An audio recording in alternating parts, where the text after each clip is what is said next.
Do you ever send follow-up literature or any other kind of information or even samples when a prospect requests it on a call?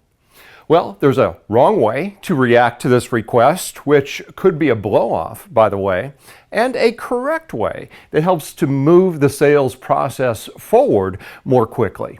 I'm going to show you what to do and avoid, so stay tuned.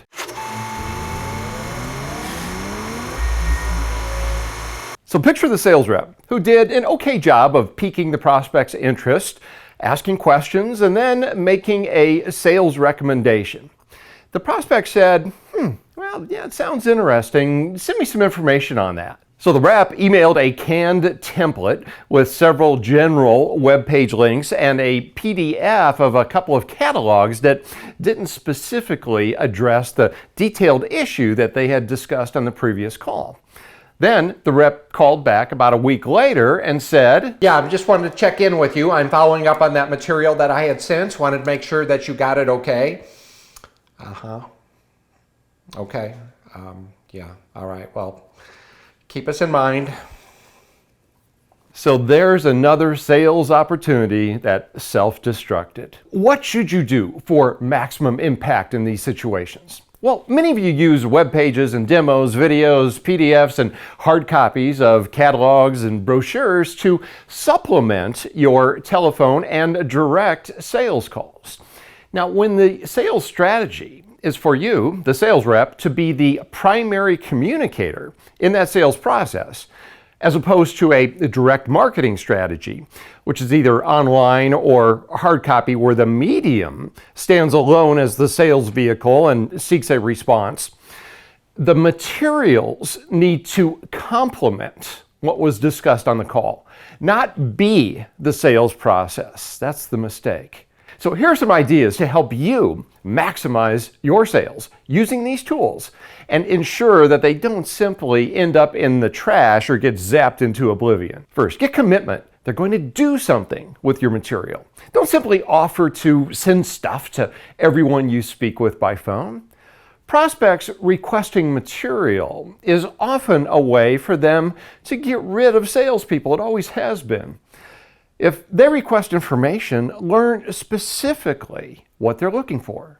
You can ask them, so tell me, what specifically are you looking for in the material? What will happen if you like it? Then you can set up a specific time frame for your next contact. By when will you have had a chance to go through the material so we can speak again? Better yet, send it instantly and go through it with them while you're on the phone. Next, prepare them for what they're going to get. Don't say, well, I'll send you out some stuff and we'll talk again. Tell them to look for the 2-page price list that will specifically detail their quantity discounts and will have their specific model numbers highlighted. Next, their degree of interest is in inverse proportion to the weight of the package or the size of the file that you send. Hey, less is better. So picture this crazy, busy, overworked, and underpaid middle manager as he's sorting through his 200 emails for the day, many of which contain attachments for lots of huge files for all of the products that everyone wants to sell him. He's thinking he'd rather have his teeth drilled than shuffled through this clutter. Contrast that with the concise email, essentially stating, this is exactly what we discussed to solve your problem, and then it has an attached page that details the precise solution that he can envision himself already taking advantage of. Next, avoid looking or sounding canned with your materials. Email templates are useful, time-saving tools, but they should be used as a starting point to fashion a personalized message with little tidbits that you got from your call. Better yet, handwrite a note. Especially today in our digital world, what would you read first? A handwritten letter or a crisp, perfect laser-printed document? The handwritten note implies these words are from me to you, almost as if they were whispered directly into the prospect's ear. Plus, handwritten letters tend to be shorter.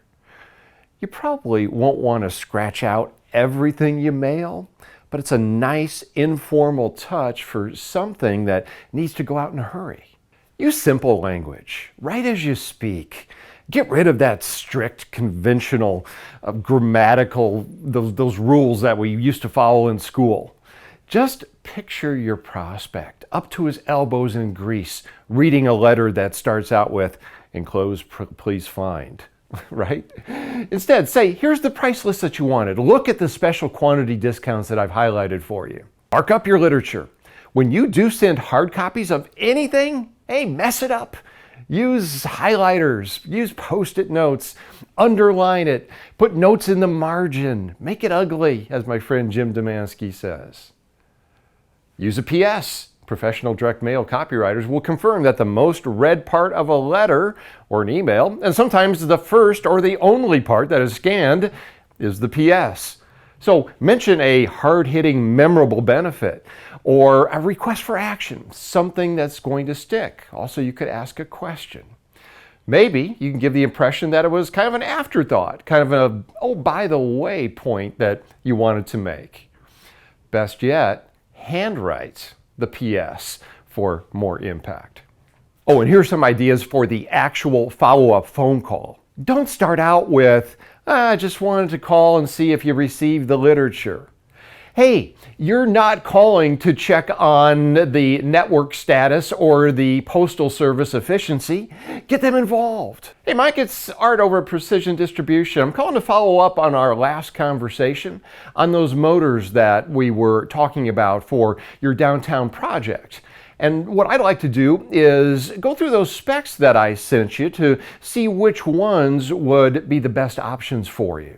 Next, get them involved. Ask them to turn to a catalog page or look at the other material you sent or go to a specific tab on your web page. This bridges the visual gap created by the phone. Hey, if you want to use direct response marketing to sell, that's fine. But when you're a salesperson, or if you're an owner or manager who's compensating somebody to be one, the human should do the selling and not totally rely on our materials. So use these ideas and you're going to get more business. I want to send to you free my newly revised book, How to Place the Successful Sales and Prospecting Call, where I take you step by step through each part of my proven 7-step sales process. I also give you hundreds of examples of messaging to use on your calls. Now, we've sold over 10,000 copies of the previous edition of this book, and I'm giving away the revised version free. Why? Well, I'm hoping you're going to love it, and I hope it's the start of a great relationship. Again, the book is free. All I ask is that you help with the shipping and handling. Order it right now. Let me know when it's on.